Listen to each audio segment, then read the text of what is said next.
la guérison déjà. Il y a la capacité de la guérison. Il dit dans l'air des détresse.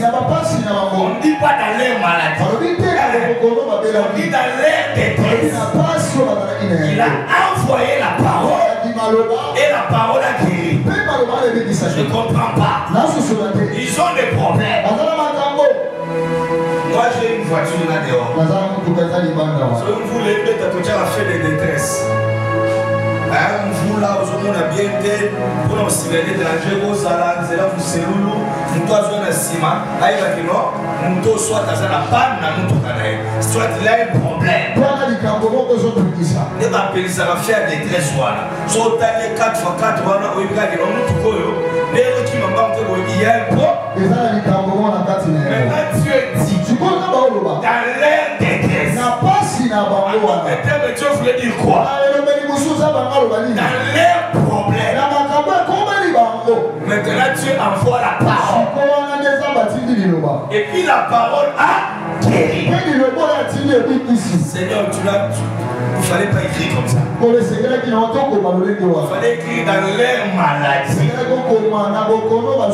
as envoyé la parole. Et la parole a guéri.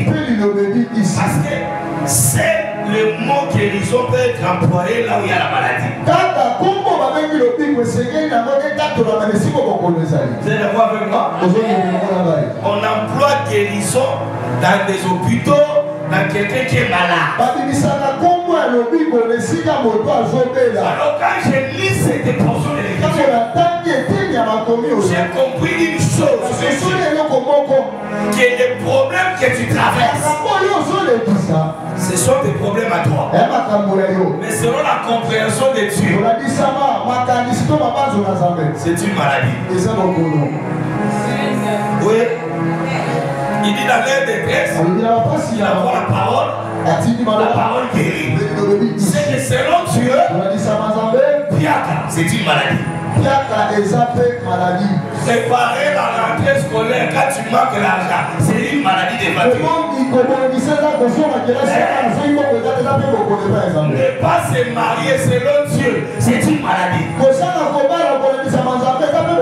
C'est pourquoi la parole est une, mais l'esprit qui est caché derrière la parole donne la vie.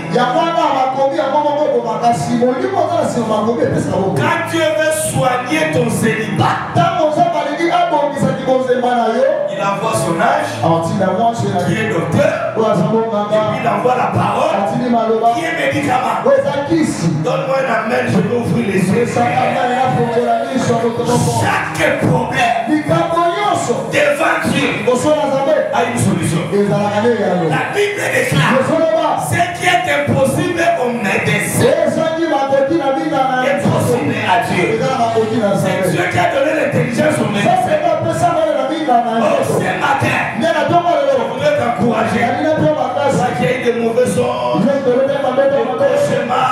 cauchemars, et ces batailles, sois encouragé. Ça va marier, sois encouragé. Ce matin, tu seras traité, tu seras soigné, tu seras pris en charge. Il y a un problème. Toi, tu appelles le problème. Et Dieu appelle ça guérison.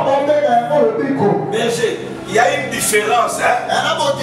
Quand Gédéon dit à l'ange, je suis le plus petit et ma famille est la plus pauvre. Mais l'ange là qui a été envoyé par Dieu, il ne voit pas sa petitesse, il ne voit pas la pauvreté de sa famille. Il dit tu es vaillant et tu es héros. Cela veut dire quoi? Quand Dieu nous regarde, il ne nous regarde pas par rapport à notre petite taille. Quelle que soit la taille que tu as, quand Dieu te regarde, il voit ce que tu seras demain. Maman, tu as compris ce que je voulais dire? Et l'homme de Dieu d'aujourd'hui, c'est notre sycomore. Parce que le sycomore est désaché à allonger sa taille. Il a besoin que Jésus vienne chez lui. Mais ce qui dérange, c'est sa taille. Il a une petite taille. Il faut emprunter les sycomores pour voir bien Jésus. Or aujourd'hui, Dieu nous a fait grâce. On a laissé un sycomore qui nous vient de Brazza pour être roi. On sera béni aujourd'hui. Quelle que soit ta maladie, écoutez, quand la parole sera prêchée, tu seras guéri. De nous changer les courants de l'électricité. C'est le pays de Fatih Béton. C'est pas pourquoi on lui a dit Fatih Béton. Par exemple, nous avons dit béton la béton. Mbongo béton. Renzel la béton. Béton la béton. Tout le bateau, c'est le problème. Mais nous allons parler. C'est pourquoi la Bible dit il a envoyé la parole. L'église n'est pas bâtie avec des chants. Avec des prédications. L'église est bâtie dans l'enseignement des apôtres. Aujourd'hui, nous avons la grâce d'avoir un apôtre. On a la grâce d'avoir un apôtre. Alléluia. Alléluia. Il y a quelqu'un qui est malade ici. Il y a quelqu'un qui est malade ici. Vous avez compris la pensée de Dieu? Dans l'air détresse, il a envoyé la parole. La parole a fait quoi? C'est que ton problème, c'est une maladie. Et ça passe voisin. Ne t'inquiète pas. Ta maladie aura une solution. Pendant que nous avons ça, nous avons monté un micro, nous avons un problème. Et ça passe voisin. Ta maladie aura une guérison aujourd'hui. Dis à ton voisin. C'est Roselyne, sa voisine est voisin. Dis à ton voisin. Tu es malade. Malgré tes plaintes, tu es malade. Dis malgré ta beauté là. Tu es malade. Chimena dit tu vas très malade. Maman voilà. La maman dit maman très malade. T'as la voisin va de mon logo. On a calme comme une grave. Si maintenant va pour pas m'annoncer. La l'air détresse. Dieu a envoyé la parole. La parole a guéri. C'est-à-dire la parole de Dieu a la capacité de guérir celui qui est malade. Celui qui est dans la détresse. Celui qui est dans des problèmes. Aujourd'hui on a la grâce de recevoir un apôtre. J'ai toujours dit premièrement les apôtres. Après nous les prophètes. Maman, on a la grâce. Pasteur Rachel, nous voulons recevoir l'homme de Dieu. Nous voulons recevoir l'homme de Dieu. Je vais appeler ce matin celui qui nous vient de Pointe-Noire Brazza. L'apôtre Véry, il sera avec nous pendant une semaine. Il sera aujourd'hui et puis il va clôturer les dimanches. Et le mardi, il sera là. Le vendredi, il sera là. On va passer de bons moments. Celui qui est assis, tu peux te tenir debout. Pendant que j'invite l'homme de Dieu, l'apôtre Véry, quand il s'approche, on acclame le Seigneur.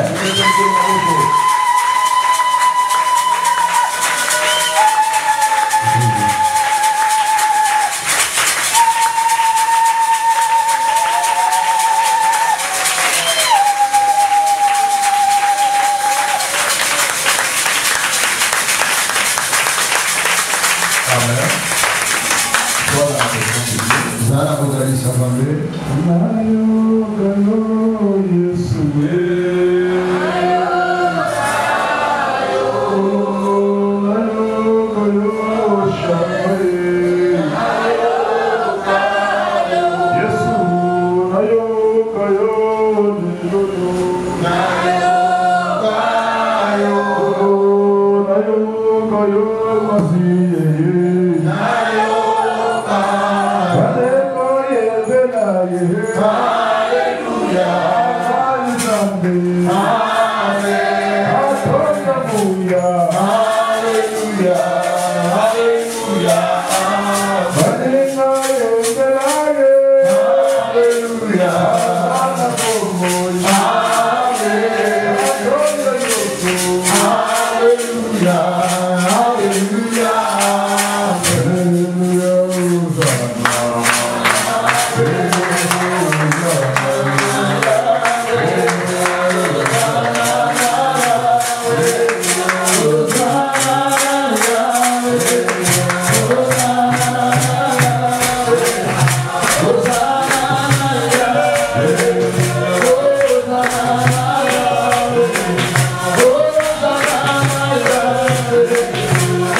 Sois calme, j'ai dit. Les dieux qui sondent le cœur et le rein. Les maîtres de temps et de circonstances. Les dieux qui disent à sa parole. Il a quelque chose arrive.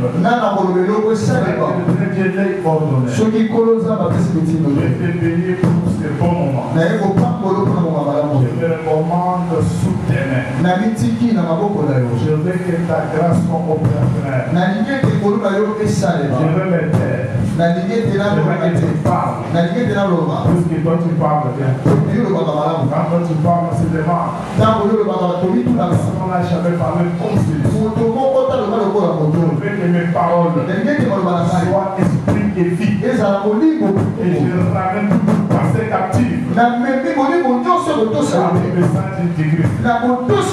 Et je ramène tout ce que tu ne confesses pas. Soutiens-nous. J'ai donné jusqu'à la fin. J'ai ainsi prié. Au nom de Jésus. Nous sommes ensemble. Amen. On va d'abord lire la lecture. Et après, tu vas bien t'asseoir.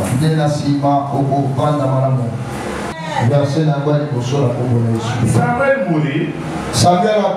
Tout Israël s'est assemblé l'éclaira. Et on l'enterra dans sa demeure à Rama. Ce fut alors que David se leva et descendit au désert des parents. Il y avait un homme fort riche. Possédant de biens à Carmel. Il avait 3000 brebis et 1000 chèvres. Et il se trouvait à Carmel pour la tente de ses brebis. Le nom de cet homme était Nabal. Et sa femme s'appelait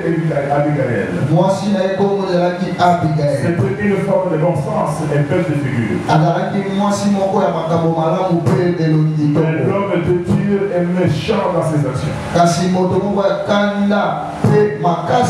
Il descendait des Caleb. David a pris au désert que Nabal tournait ses brebis. David a yoki sambone sobe de Nabal azoko pour la libérer na et il envoya vers lui 10 jeunes gens auxquels il dit montez à Carmel. Atindi epanaye bilenge libali bizozo mipalo bibokende epanaye. Il allait auprès de Nabal. Pour que les pépés de Nabal pour le saluer à mon nom. Pour que c'est mot de la pour lui parler ainsi. Pour la vie soit en paix. Pour la bonne mot, ça la kimia et que la paix soit avec ta maison. Et kimia ça la et tout ce qui t'appartient. Et maintenant j'ai appris qu'il y a des tondeurs. Or, des bergers ont été avec nous. Nous leur avons fait aucun ouvrage. Et rien ne leur a été enlevé pendant tout le temps qu'ils ont été à Carmel.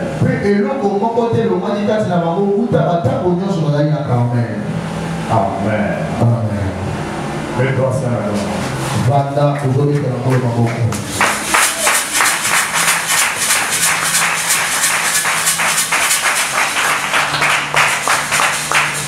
Amen. Avant de commencer, je remercie le Seigneur pour cette opportunité. Et je suis aussi reconnaissant envers un homme bien. Un homme disposé à faire le bien. C'est grâce à lui que je suis ici. Je veux te montrer que la chair est chère. Si quelqu'un te donne la chair, c'est par confiance. C'est pourquoi j'élève les yeux au ciel. J'ai dit à celui qui m'a mandaté qu'il bénisse cette chair et qu'il bénisse aussi cette église et l'âme de cette église. Comme je prêche ici, je veux que toutes les bonnes choses entrent ici au nom de Jésus. Et toi qui m'entends aujourd'hui, je veux que la personne qui marche avec la vérité de Dieu t'aborde cet après-midi. Amen, amen. Vraiment, je suis très heureux d'être au milieu de vous. C'est comme on vient de vous dire, je m'appelle Véro Mala. Je suis après de voir par la capacité. Si Dieu te fera grâce, va me découvrir. Mais maintenant, nous voulons parler de la part de l'Éternel. Je veux que ce premier jour soit une journée qui sera spéciale. Puisque toi, tu es spécial. Je cherche une femme, un homme spécial.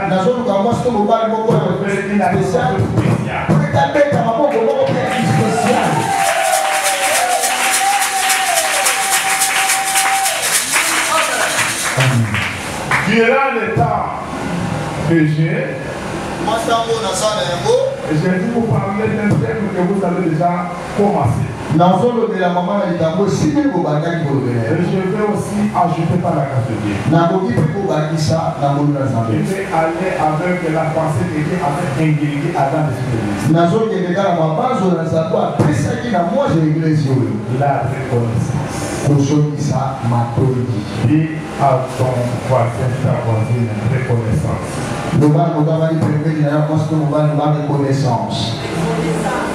Dis avec moi reconnaissance. Dis trois fois reconnaissance. Reconnaissance.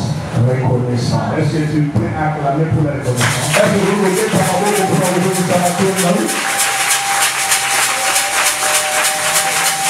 Avant d'entrer dans mon message, je vais te donner un bel principe de Dieu. Dieu, bouge avec ce qui bouge. Dieu, bouge avec ce qui bouge. Dieu, bouge avec ce qui bouge. Dieu, avance avec ce qui avance. Dieu, travaille avec ce qui travaille. Est-ce que je parle à une personne? Amen, amen. Toute grâce et grâce à celui qui accepte grâce comme grâce. Est-ce que tu es avec moi? Toute onction est manifeste là où on honore l'onction. Amen.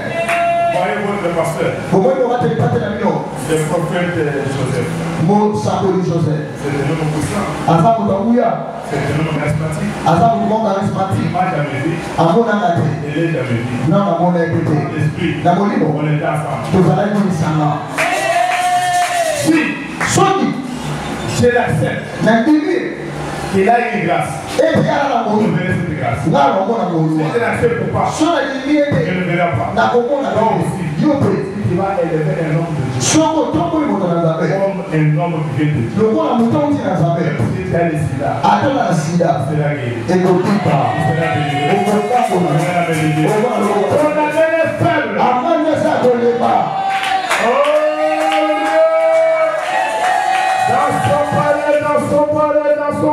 Dans son palais, tout s'écrit. Voilà, je veux que la gloire entre dans ta maison. Avant de commencer mon message, je suis venu ici pour bénir. Je suis venu ici pour délivrer. Je suis venu ici avec un mandat. Donner une guérison à une personne qui est malade. Ce n'est pas une personne. Je suis venu ici. Je ne pas parler de moi. Il y a une personne qui m'a mandaté. Il m'a dit Véry. Va on va te laisser voir. Parle de moi. Personne qui va m'entendre. Et déclare. Et je confesse. Comme tu as vu les premiers. Toi, sera la première.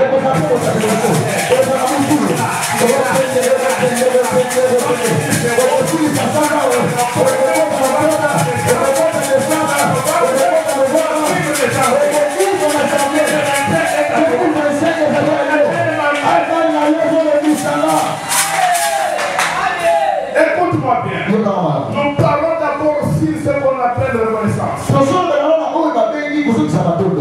les Français, ils disent que la reconnaissance est une action par laquelle on retrouve dans sa mémoire l'idée ou l'image d'une chose ou d'une personne qu'on vient à la revoir. Amen. Amen. Donc quelque chose qui t'a dit, tu le revois. Donc on peut dire que tu reconnais de nouveau. Amen, amen. Amen. La reconnaissance aussi. Et comme aussi esprit. Exactement quoi quelqu'un t'a fait quelque chose. Ah, tu te souviens. Tu es reconnaissant de ce qu'il a fait. Et quand on parle de reconnaissance, on parle de fait de reconnaissance et de gratitude. Celui qui n'est pas reconnaissant peut être ingrat. Est-ce que tu es avec moi? Et celui qui fait ce qu'on appelle la reconnaissance, il fait ce qu'on appelle en français la gratitude. Amen. Amen. Est-ce que tu es avec moi? Est-ce que tu es avec moi? J'ai béni cette pensée. Très bonne pensée. Puisque dans ce monde, il y a beaucoup d'ingrats. Je te dis une chose. L'homme change. L'homme bouge. L'homme oublie. L'homme passe. L'homme a des imperfections. Il représente un homme. Il ne passe pas. Il ne pas. N'oubliez pas, ne pleure pas, elle est le même. Aujourd'hui, éternellement.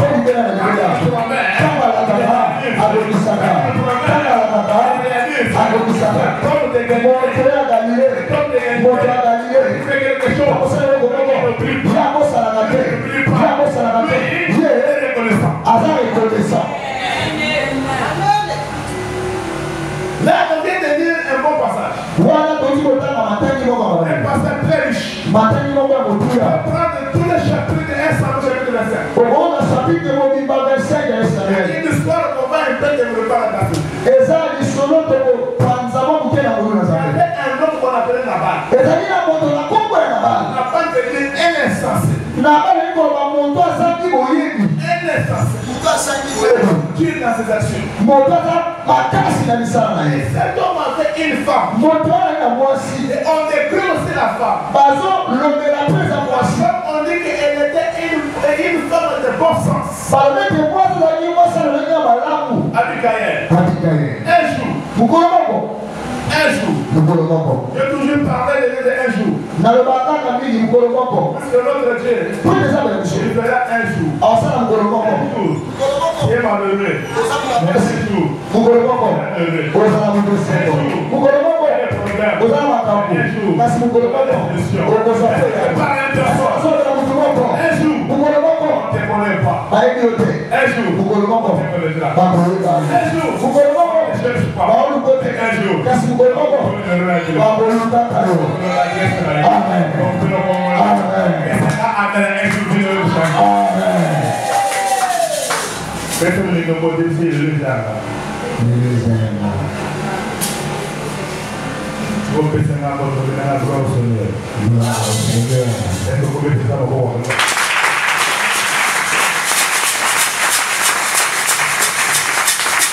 Écoute-moi bien.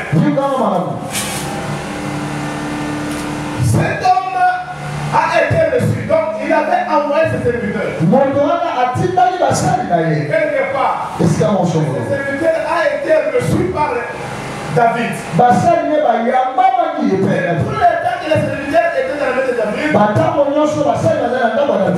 étaient heureux. Derrière. Maintenant,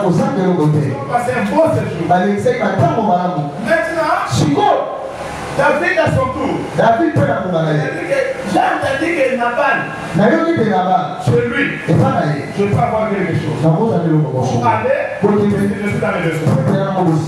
Et quand ces serviteurs sont venus, c'est là où on trouve Nabal en personne.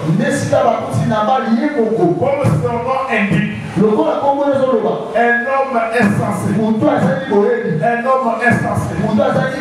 Aujourd'hui, toute personne qui est insensée va effacer dans ton calendrier. Amen. On va faire une prière ici. Si tu as une personne, si c'est une relation, si c'est peut-être quelqu'un qui travaille avec toi, il n'a pas de bon sens, il ne change pas, c'est là que il dans ton parcours. Un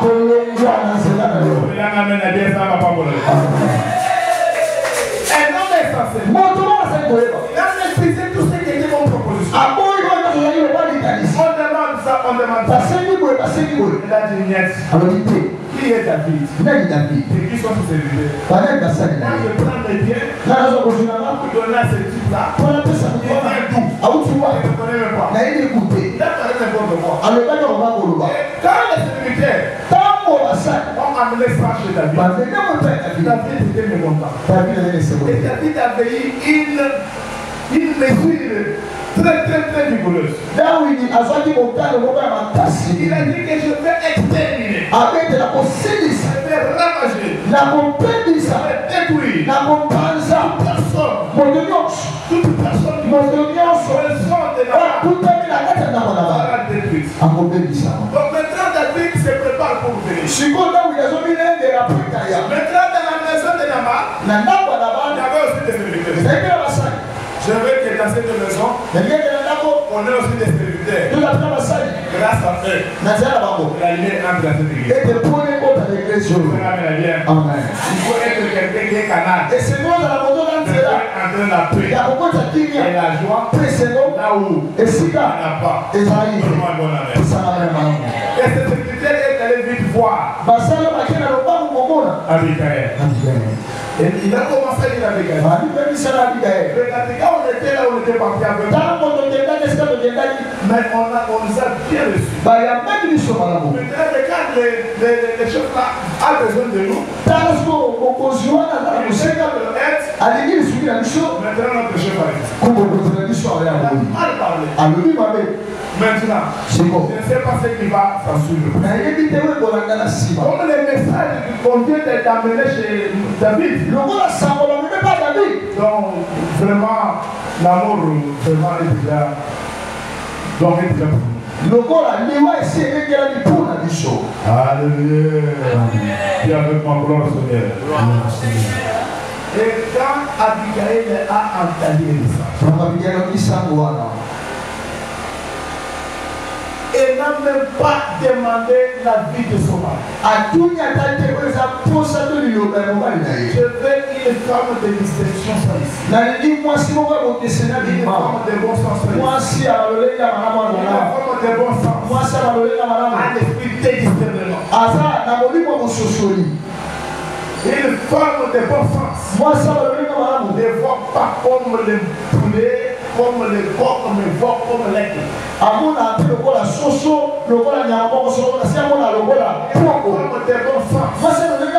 Il voit le futur. Il voit pas seulement le jeudi, le présent. Avec cette grâce, une femme de bon sens. Là où les autres rejettent. Là où les autres ne voient pas clair.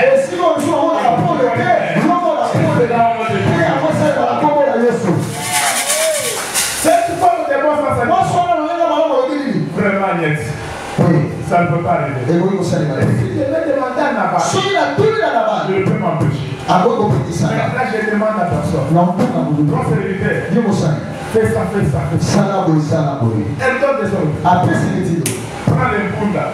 Alors, On a pris tout ce qu'il fallait. Et en allant, David voulait venir. Très fâché. Très fâché. Vraiment que toute personne qui est dans la maison de Nabal sera exprimée. Maintenant, la femme, quand la femme était bonne sans s'engage. Alléluia. Amen. Alléluia. Il est vivant. Il est ressuscité. Il est ressuscité. Qui? Jésus. Qui? Jésus. Qui? Jésus. Qui? Jésus. Jésus est vivant. Est-ce que tu peux acclamer pour Jésus? Il faut donner que la Jésus n'a pas comme des bonnes femmes s'avancent. Elle avait tous les atouts. Elle avait toutes les capacités. Elle avait toutes les stratégies. Aujourd'hui, je ne vois pas seulement la femme comme Abigail. Je vois la femme comme toi d'église. Je vois en tant que femme. Quelle que soit je suis pasteur. Je suis femme. J'interprète. Je suis.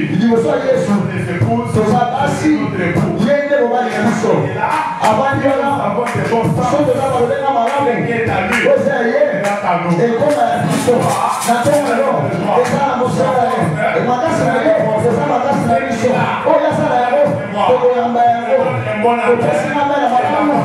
Notre époux. Amen. Amen. Amen. Amen. Alléluia. Il est vivant. Il est ressuscité. Il est ressuscité. Qui?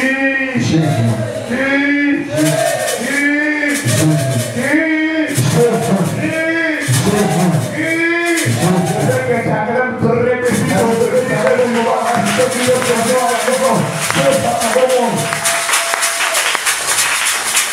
Cette femme avait toutes les stratégies. Quand elle avance, c'est qu'elle a fait du bien. Elle a dit que comme je fais devant quelqu'un, devant une personne, il y a peut-être une autorité de Dieu. Je vais d'abord toucher son cœur. Je vais d'abord faire quelque chose. Je ferai de lui. Il va faire devant moi. Dès le moment de mon papa, il faut oyer mon condamné de le faire. Amen. C'est ça, Amen. Dès le moment de mon papa, il faut qu'on rende les âmes de faibles. Il y a des choses là. Quand il les fait, Dieu ne va pas la force. Voilà. Tu es mon fils. Tu as fait ça. Puisque toi, tu as touché moi. Amen. Et elle avance. Et quand elle avance, elle a vu d'abord David.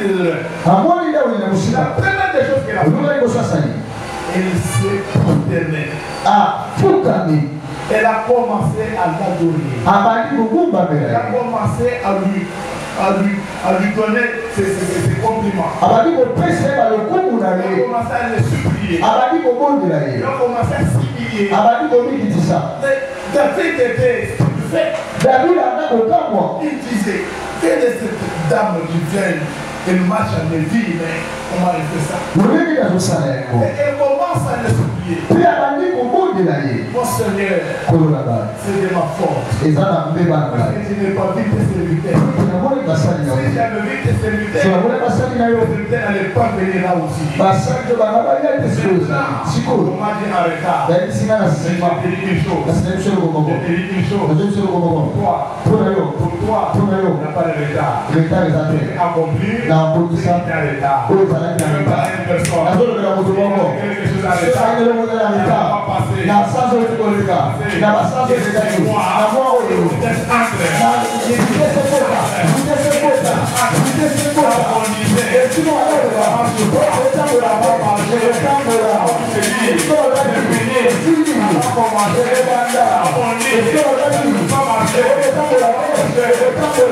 Amen.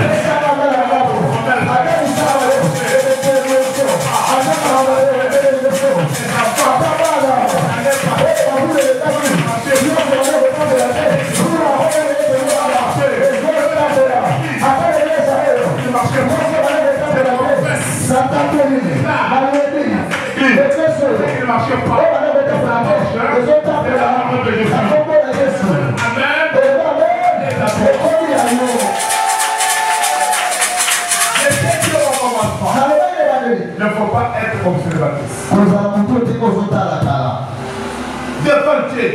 Baba Msuza. Il vous soit ensemble de la montagne. j'aime les acteurs. Zamba ni la bakteur. Pour que je te dis. Les gens ne savent pas. Je bouge avec ce qui bouge. Zamba ani na na ba zo de. Asala na na ba zo sala. Apusa na na ba. Aju ko moi ça me la qui. Il est le tout. Aju. Et la femme l'a dit. Moi c'est ici. Quand il sera dans ton règne. Na beaucoup si na yo. Ne faut pas m'oublier. Comment ça na ba. On dirait que la femme, moi si ça fait déjà pas de révélation. Aïe, et bon ici. Et David allait être roi. Et dans ce moment-là, c'est Saoul qui était roi. Et David était en train de fuir. David a Saoul. Mais la femme de moi ça veut dire la femme de bon sens. Moi ça va le elle avait le discernement. Elle voyait déjà cet homme était un roi. Et cet homme était quelqu'un qui sera élevé. Toi aussi. Ça va pour le mus. Oui, mesdames et amen. Que ça amène à bien. Amen, amen. Écoute-moi. Et quand la femme est rentrée, et on dit que après 10 jours, parce que cet homme a entendu seulement la nouvelle. Nabal était en train de faire quelque chose. Et après avoir entendu la nouvelle, et après 10 jours, il a senti seulement le cœur dur. Il est décédé. Amen, amen. Et Nabal est parti. Qui a tué Nabal? Qui a tué Nabal? C'est Dieu lui-même. Celui qui est ingrat. Celui qui est ingrat. Pour toi, ne les vois pas. Regarde Dieu. Quand tu vas regarder Dieu, lui-même. Ton Dieu, c'est un patron qui fout du bien. C'est un patron qui fout du bien. Tout ce que tu fais sur la terre. Tout ce que tu fais sur la terre. C'est innocemment. C'est innocemment. Un jour, on va récolter ça. Un jour, on va mentionner ça. N'oublie pas. Pourquoi ce message, je le dis à une personne. Dans ta vie, déclare-toi de faire les choses. Déclare-toi de faire les choses. En tant que chrétien, croyant, ta vie, tu vis, tu vas toujours faire les choses. Tant possible. Ou non favorable. Tu vas toujours faire les choses. Pas se souvenir de toi. Que toi, spécial. Ne sois pas comme les autres. Celui qui fait du bien n'aimera pas. Ne parle à une personne. Des choses dans la vie. La prière, la bienfaisance. Ne voilà jamais.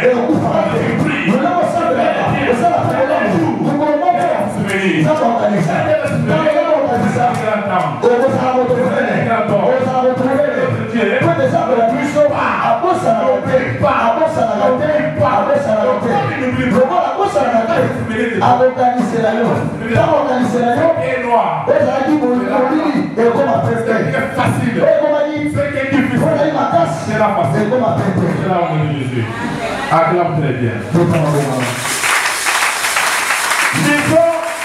Dans le dernier passage avant compris pour la fin, nous sommes dans le Proverbes chapitre 3.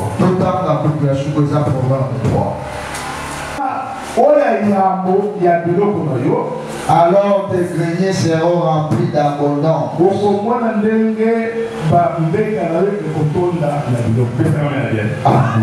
Alléluia. Amen. Là, je vais te donner 3 témoignages avec l'esprit. Voilà, non, je veux que toi-même tu vas se positionner selon ce que tu as entendu. J'avais un serviteur, mais il était dans le chômage. Mais pour ce qu'il faisait comme les petits là-bas, ma mère, tout ce qui touchait. Nous sommes allés aussi par le monde ici, Donc il faisait l'effort de me donner la vie. Même s'il a investi même un 500, même un 5 000, tu viens avec 50 000 et il donnait. Au moins, on a vu 5 000 à Zola, na 500 après ça dit. Très fidèle. Qu'est-ce qu'il disait? Il disait, papa, à ce moment-là, on était au début. On avait une maison qui n'était pas très conforme. Puis il disait, ah, papa, si Dieu me bénit, on va changer cette maison. Cette maison est très petite. Si j'aurais un bon travail, moi je ferai de bon. Comme Dieu ne dort pas, Dieu n'a pas dormi.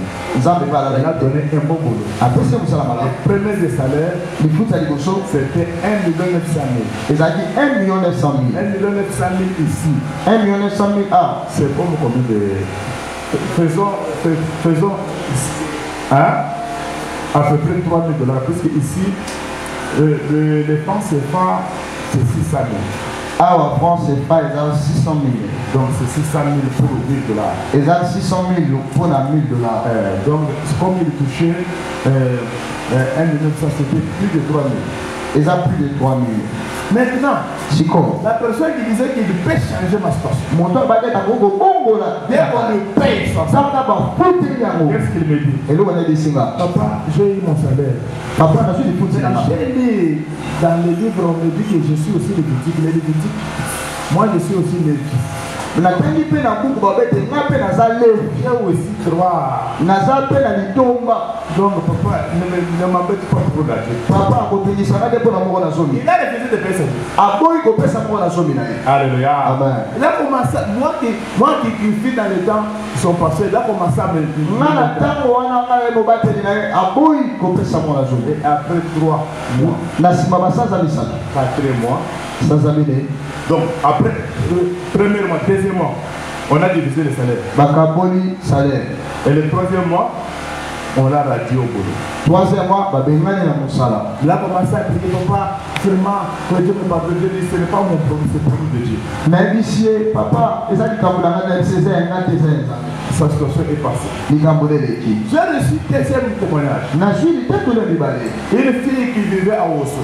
Osso, c'est comme quelqu'un qui vivait à Matati. Maintenant, elle est venue vivre chez nous à Pointe-Noire. Elle a laissé un boulot là-bas. Parce que le boulot qu'elle avait trouvé à Pointe-Noire, le salaire était bon. Et quand elle a eu le premier salaire, elle a donné tout ce qu'elle avait besoin. Le besoin de reconnaissance. Et quand elle a donné, j'ai pris. Et j'ai prié pour elle. Un jour, je me dis, un jour, ces choses sont venues lui rendre visite à la maison. Ils ont dit, ah, mais toi tu es notre comptable. Mais ta maison vraiment ne reflète pas. Change une maison. Tu vas chercher une maison qui est le double de ce. Ça commence. Et deuxièmement, on dit quoi?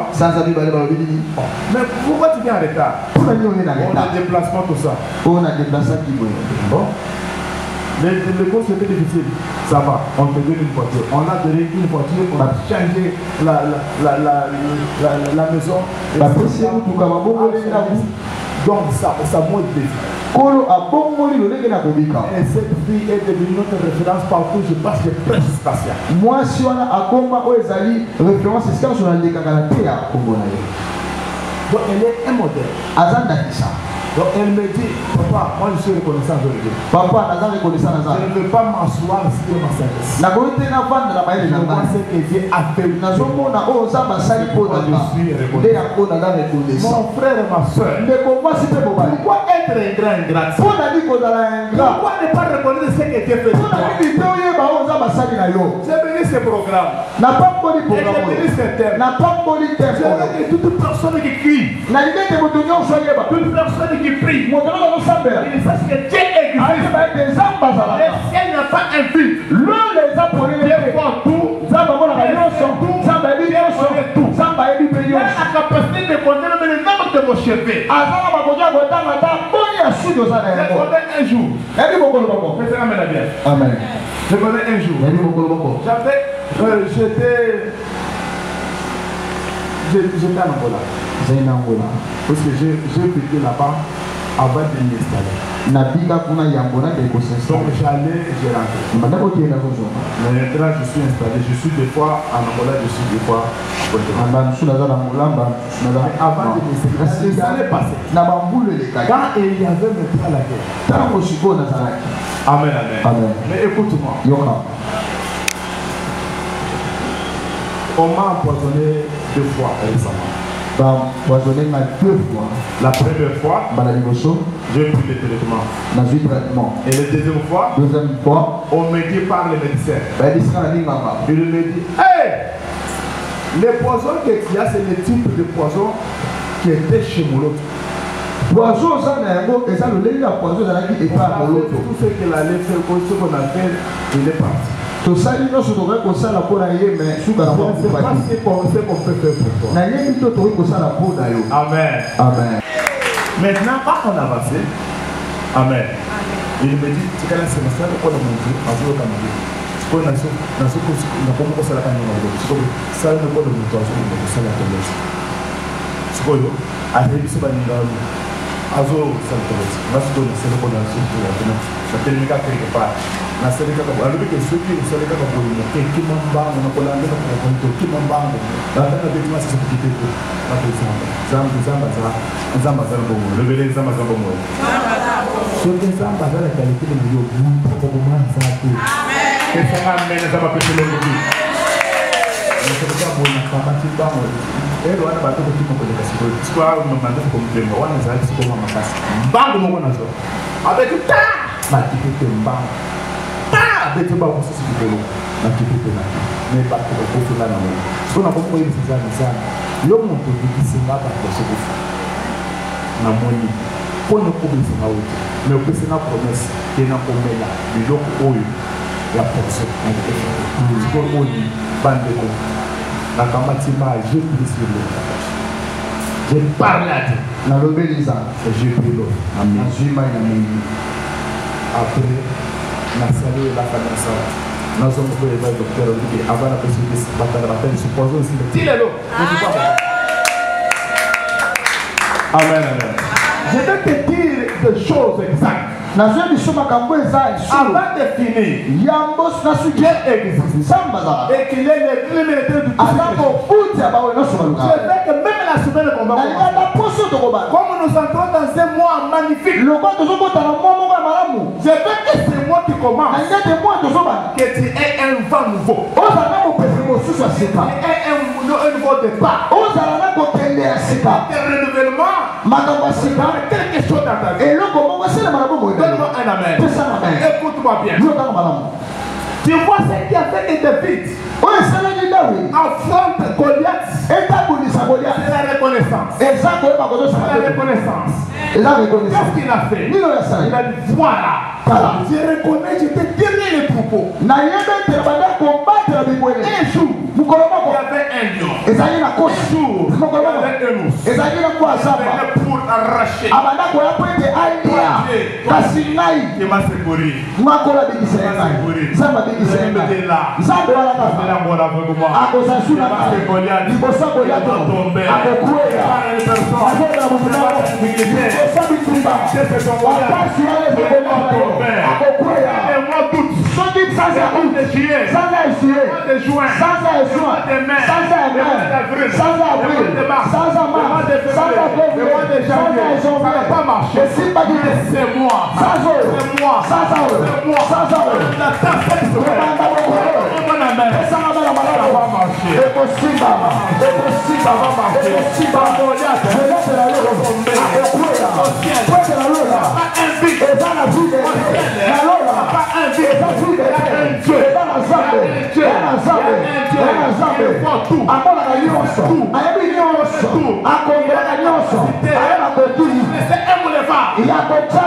dans l'océan.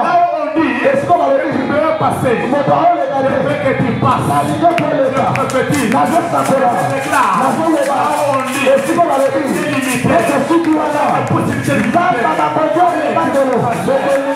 Tu vas passer. Tu vas triompher.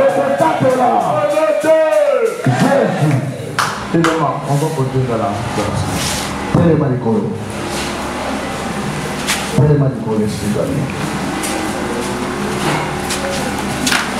Jésus.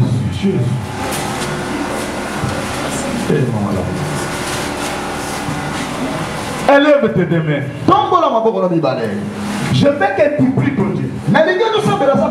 Dieu attendait que c'est moi. Je les baptise. C'était moi excellent par rapport à tous les mois que j'ai passé dans l'année.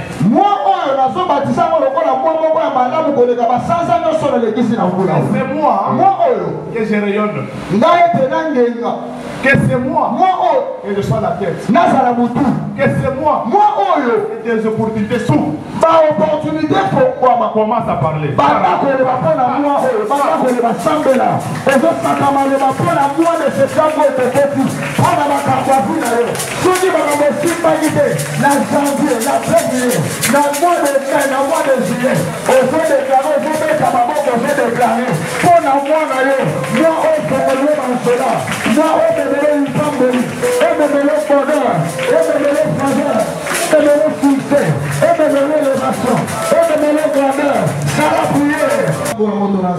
qui nous vient de Pointe-Noire. À chaque fois que Dieu vous envoie un visiteur, Dieu a un programme avec nous. C'est pas pourquoi tu ne dis pas mais Dieu a un programme avec toi. Alléluia. Toutes les paroles qui viennent d'être relâchées aura l'implication et l'impact. Tu verras ça. Alors tu verras ça. Ce qui est bizarre, le mois de septembre, c'est aussi mon mois. Finesse, c'est déjà tiré un bon anniversaire. Donc je commence déjà à fêter mon mois. J'ai commencé déjà à recevoir les cadeaux. Tu dois bénir l'église. Moi, je viens de Seigneur pour l'église. Ah? Chaque le premier. À moins que je ne sois pas là. Mais si l'ange est là, chaque le premier de ta vie, c'est une porte. Les 30 aussi, c'est une porte. C'est une porte des mois. Quand tu entres le premier, c'est une porte qui s'ouvre devant toi. Et une porte se ferme derrière toi.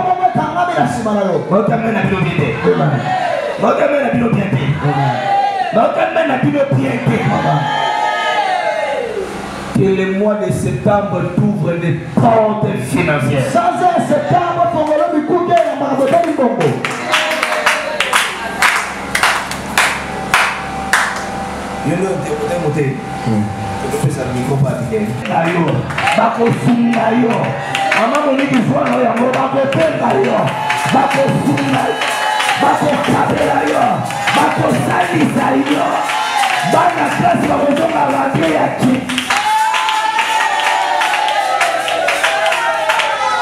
Ce qui était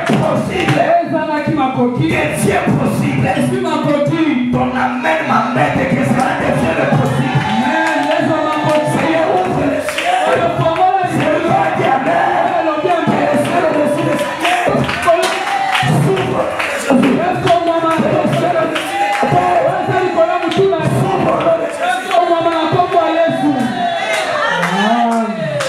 Quel est le mois de septembre? Sont pour toi des témoignages.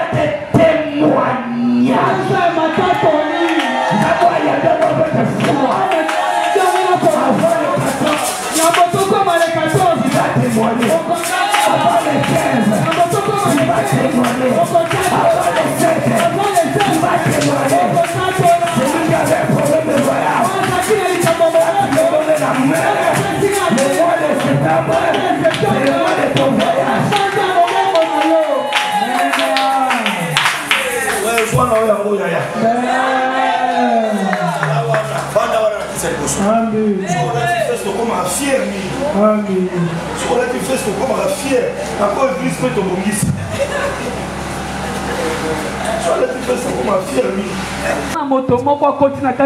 Il est allé à Kimbantseke.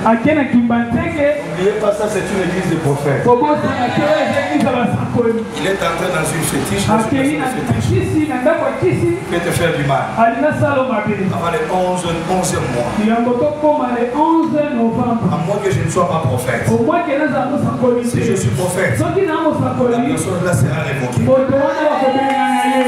Tu vas constater une chose. Il y aura des gens que tu travailles avec. Beaucoup seront chassés. Le Seigneur est en train de laver ton entourage. Le Seigneur ne te voit pas avec des amis. Le Seigneur ne veut pas te voir avec des amis. Parce que toi tu es entouré de traîtres. Il y a quelqu'un à côté de toi. C'est un mauvais rapport pour toi.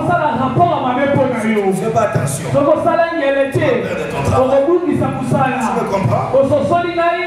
Je te donne un signe. La semaine qui vient de passer. Le mois qui vient de passer. Tu viens de perdre un grand montant. Je te donne un montant d'argent. Tu reconnais ça? Tu reconnais? Oui. Oui. Amen. Parce que il y a quelqu'un qui dit ton nom. Il est mal à l'aise là où tu es. Il est en train de travailler, il veut te voir malheureux. Cela n'arrivera pas. Cela n'arrivera pas. Si tu veux qu'il meure, il mourra. Si tu veux qu'il reste en vie, il restera en vie. Je vais te poser des questions. Amen.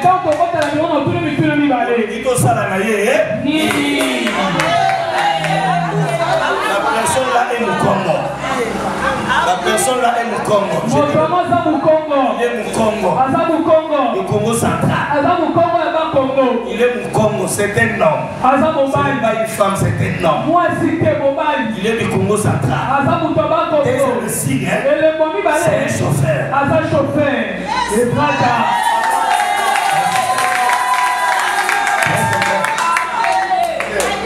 Au bureau, tu vas me dire, hein? Qu'est-ce que tu veux que je fasse?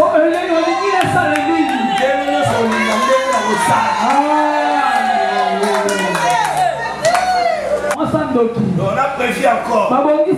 Je t'ai vu, tu as touché un verre. Et puis le verre là s'est cassé. Dieu ne te fait pas dans la boisson. Depuis que tu t'es séparé de moi, tu es retourné dans l'alcool. Tu connais les choses que je dis. Je vois un fer dans tes mains. Quand je prophétise, Dieu me dit de te dire, tu ne perdras pas d'enfant. Tu ne perdras pas ce travail. Tu ne perdras pas ça. Je vais le décider rapidement. Dans le mois qui vient, je vais te donner un terrain. J'ai un projet là-dedans. Tu es préparé pour ça. Il y avait quelque chose comme une ristourne. C'est comme si tu es en train de préparer à faire quelque chose. La deuxième des choses, parole de l'Éternel. Dieu te donne ton propre véhicule. À moins que je ne sois pas prophète. Je suis prophète. Cela arrive.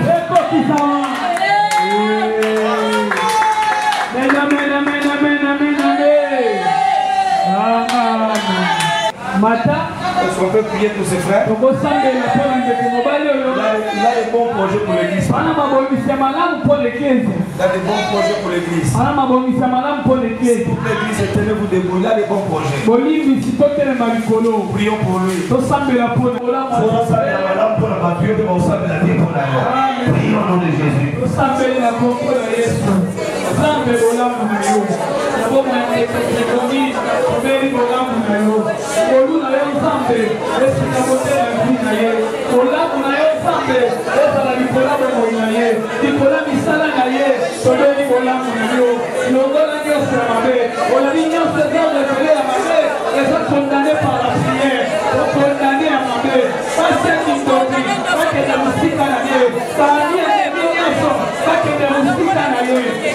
Amen.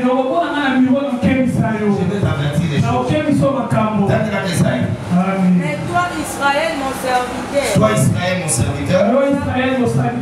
Jacob que j'ai choisi. Jacob que j'ai choisi. Grâce d'Abraham. Grâce à Abraham. Que j'ai aimé. Oh Malaninga. Toi que j'ai pris aux extrémités de la terre. Na lokota on a basuka mboka. Zamba joa biso ba villageois hein. Batwa ko beto le filate. Les lobo beto le fil à ba penser que la live. Amen. Na voisin le ba yo za la bo. Yo za la bo. Te tout la ninga ba beto le ba voisin. Voisin. Yo za la bo chagrin. Est-ce que yo za la bo? C'est comme si tu as fait un cauchemar. L'autre monde va bizarre. L'autre monde le tient. L'autre monde va. C'est la preuve que moi on a la clamé.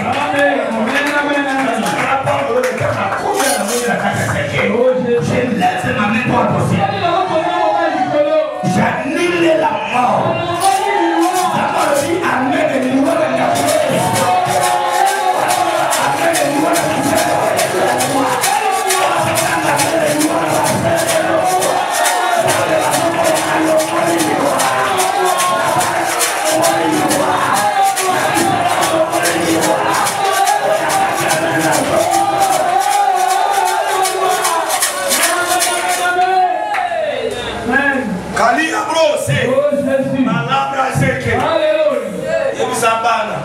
attends la Dubaï au Kouta. Amen. Et puis ça bana. La moni fête. Les fêtes, ça vous a dit le rôle de la présentation. La moni fête. La moni mutumo pa ya koti pa la bino. La d'autres na basala kanenge ni. Ma kamora zo biso ça se fait.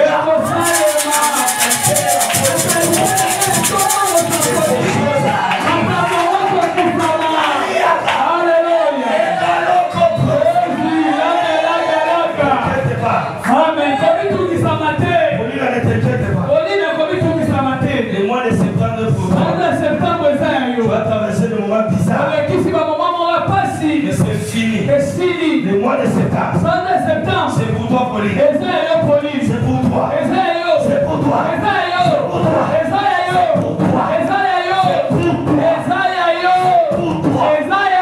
Le nom que je vis, j'anime ça dans la liste des morts. Je prends son nom.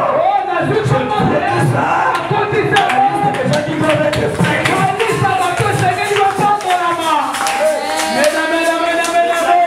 La prophétie. Amen. Amen. Ne blaguez jamais avec la prophétie. Dieu te prendra. À la main, il te prend comme ça. C'est de toi qu'il s'agit. Il te prend comme ça. Il te fait montrer la vie. Et puis tu vas parce que il y a une sorcière. C'est une grand-mère. Qui parle mal de toi. Et puis il veut que tu meurs avec le sida. Je bénis le Seigneur parce que Dieu vient t'épargner. Le mois passé, Dieu l'a épargné. Pourquoi je suis en train de parler, Dieu vient de l'épargner. Je vais le dire au bureau à séquelé. Mais l'envoûtement dans ta vie, ça vient de ta famille. Ça vient de ta famille. Quelqu'un, tu vois, elle fait beaucoup d'efforts. Même si tu montes, c'est comme si on te retrouve. Même si tu fais des efforts, je te vois. C'est comme si tu allais entrer en Angola.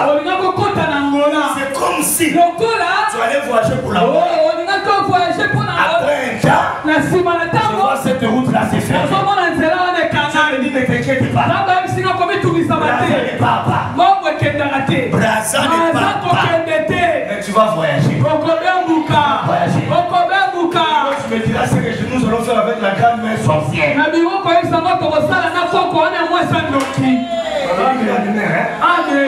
Et à la fin, je veux prier pour toi. Il y a un homme statique que le Seigneur a épargné ta vie. Vous voyez que dans cette église, il y a un prophète. Il y a un prophète. Dieu t'épargne cela.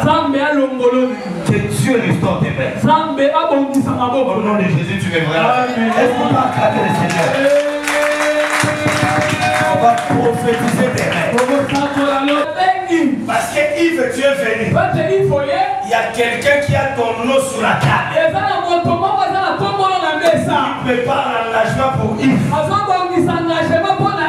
moins que je ne sois pas prophète. Il y a un dossier. On a signé le nom de Yves. J'ai nombré dans la famille. Dans ce dossier-là, j'ai vu même mais la personne qui a été sélectionnée, j'ai vu Yves. Parole de l'Éternel.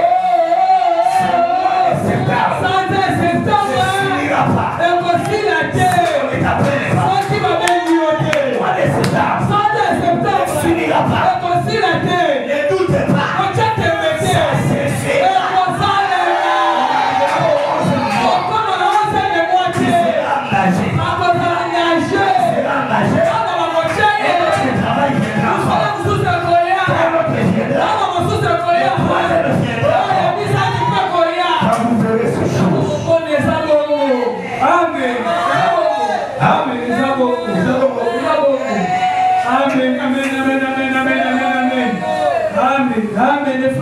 Quand vous verrez ce jour, vous saurez que c'est Dieu.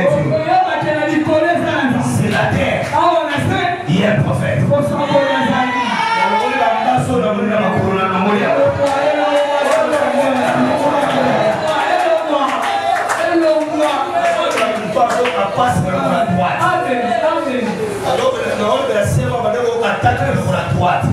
C'est de toi qu'il s'agit là. C'est de toi qu'il s'agit. Aujourd'hui, tu seras bien que.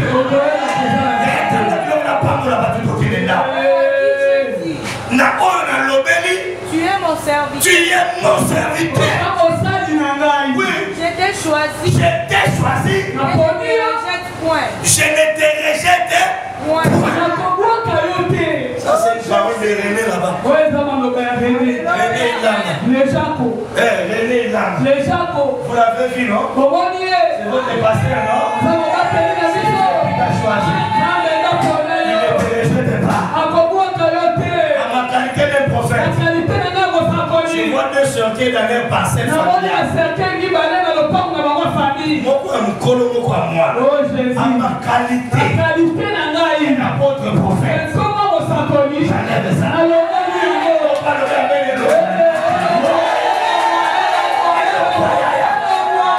J'étais choisi.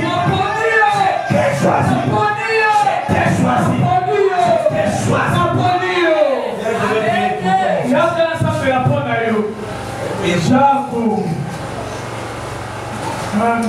C'est à ma qualité d'un prophète. Dieu me dit de te dire, il te responsabilise. Il te met à la tête de ta famille. Ce sont les moyens. Mais Dieu est en train de te restaurer. Je suis prophète. Si tu n'étais pas venu aujourd'hui, vous allez perdre deux personnes. On t'a déjà dit qu'elle est malade. On est venu t'informer. Je ne sais pas si tu as reçu cette information. L'enfant de ta soeur est malade. Tu as déjà reçu des pareilles informations. Tu as reçu ça? Ok. Amen. Maintenant, c'est toi que Dieu a choisi. Quand tu pries, la mort de la famille quitte. Ce n'est pas moi. Les choses de ta famille, c'est toi. Et Dieu t'accorde la grâce. Et Dieu t'accorde la grâce. Et Dieu t'accorde la grâce. Il n'est pas dans la classe Italie, on te dit ne crée rien. Chacun ne crée rien.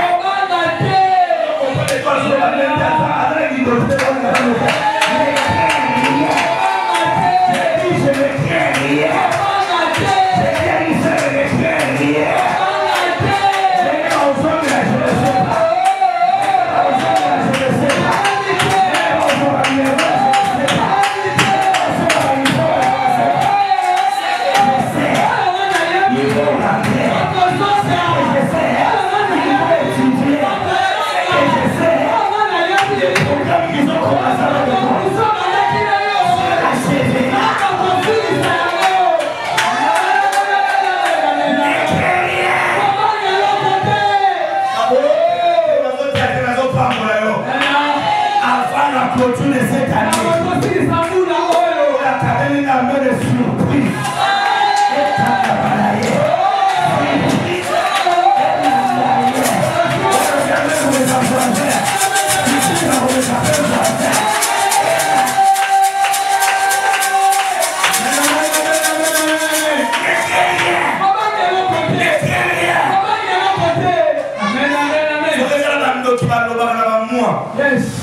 Même si ta famille refuse de t'aider, la droite de Dieu va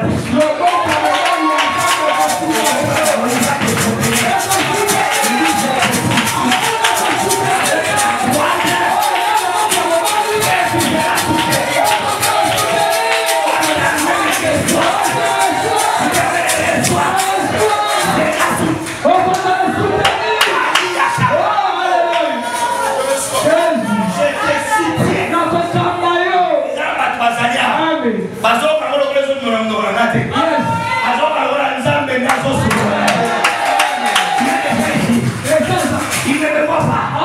Il voit que c'est Dieu qui me parle.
Que ces choses arrivent.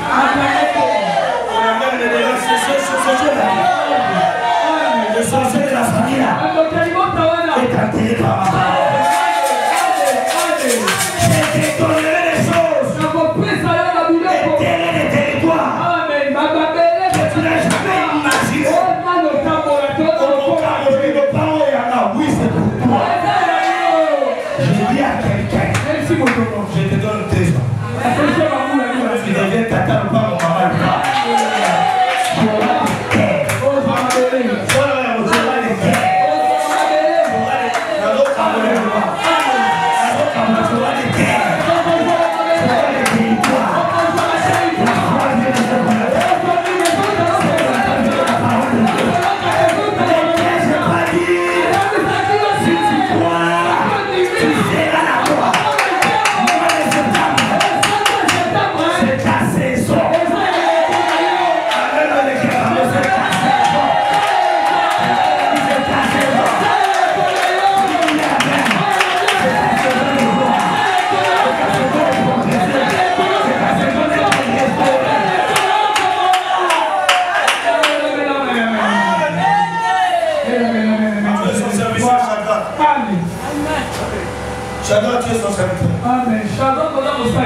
Je te donnerai des témoignages.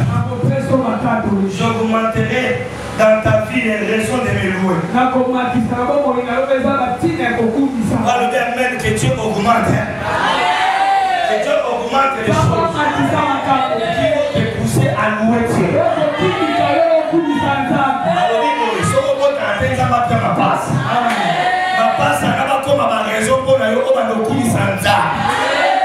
Que Dieu augmente des choses dans ta vie. Qui va te donner des raisons pour louer Dieu.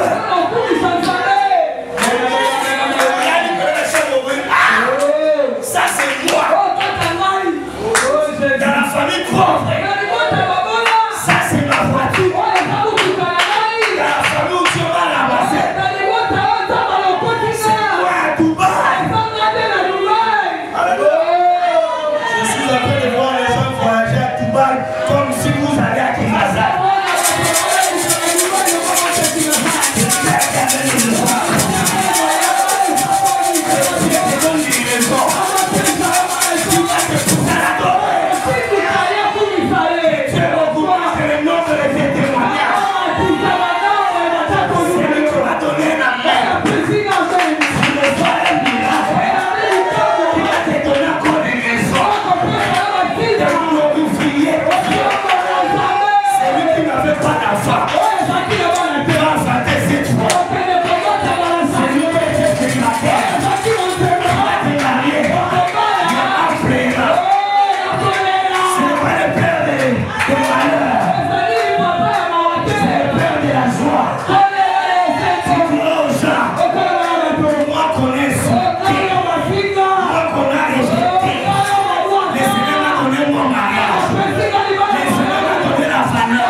Tu sais que le matin qui t'a. C'est lui qui t'a appelé. N'oublie pas de déposer la main. Il est fidèle. Il est fidèle. Famille, elle est confondue. Amen. Amen. Non, ma classe, elle va m'attaquer.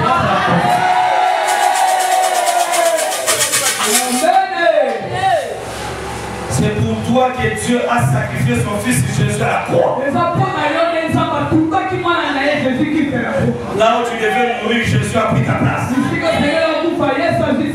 Si ma voisine, quelqu'un mort à ma place. Quelqu'un a pris la place de mes péchés. Côté, il y a un condamné, il y a un livre. Donc, il y a un livre comme ça.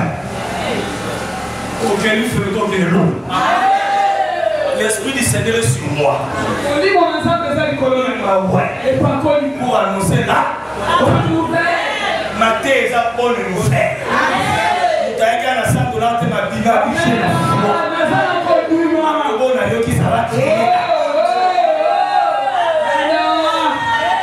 À cause de Jésus, tu es libéré. On peut même lâcher les quatre à ma peau. Lâcher le corps à ma peau. La dame, on a son nom à l'eau, il va te battre le corps à l'eau. On peut même la l'eau, il va te battre.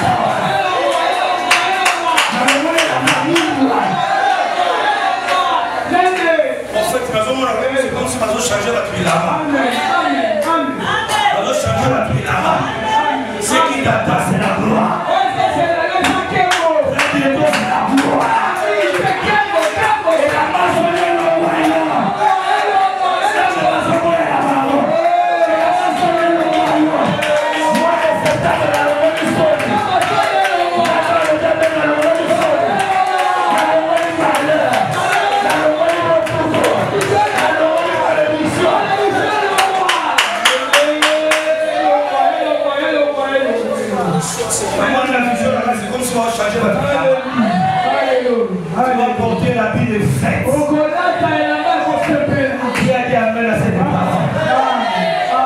Tu chercheras les gens qui te combattaient. Tu les chercheras. Tu les verras après. Tu les chercheras. Tu les verras après. Dieu pendant que tu vas dormir, il va s'en charger de tes ennemis.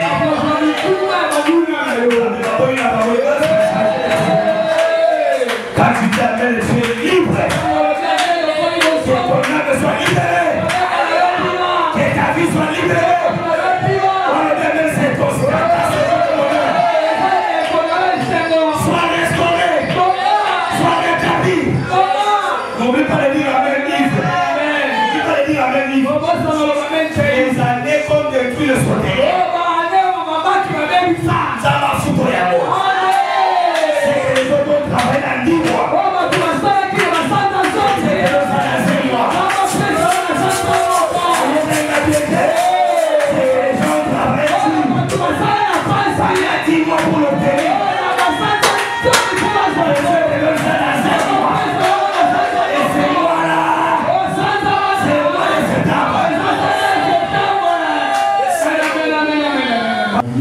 Ensemble, nous allons comprendre Jésus.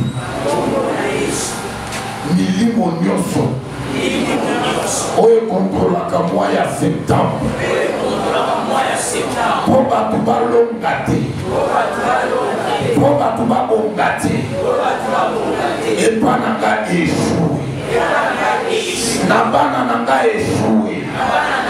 Nabanzela nanga échoué. Septembre les amours n'angai. Maloba mosale nzamba bimisi. Et ça amène na vie n'angai. Liwe zate na septembre. Koufe zate na septembre. Malade zate na septembre. Accident zate na septembre. Célibat est quoi na septembre. Chômage est quoi na septembre. Côté l'engane est quoi na septembre. Otoboli maboko. Yo na losope nous pas monter soit quarantaine à Congo. Amen. Amen. Amen. va départ à tout ça, ma punition. Punition là-bas. On vivrait grâce à ça. Ma coco n'a eu si ma montant dans le cinéma. Quand le prophète a solo, on a dit moteur, on a dit poisson d'esprit. Dans le monde, on a pressé pour on a dit Dieu va me donner l'argent. Nous avons besoin d'apprécier ce qu'apprécie Nganayo. Il va dire ma faute à qui t'a dit colonna. Na ma peka na ye, na robe na ye, ma bale kota, ma voyage kota, opportunité kota. Nazomona singa ya bato moko balongo église. Nzamba yebi singa yo kotia makolo bisika bandako wana te. Kotia makolo te. Bozobongisa église pour saison sikezoya. Et le diable est censé là. Je vois un groupe de gens. Bien-aimé, au monde où on tombe à Moutou, pour les rêves moko, mais 1900 il y a longi. Au bétail dans le côté. N'y a pas de comment nous pouvons entendre la terre. À terre, il me sent tout mingi. Mais tiens, je suis le roi. Nous sommes moyens de l'autre à Moutou. Il a un solo au sang froid. Tout le monde a beaucoup. Nous avons 16 ans à Sika. 16 ans à Sika. L'église Mangaï. L'église Mangaï. Nous avons pas de mission pour dimanche.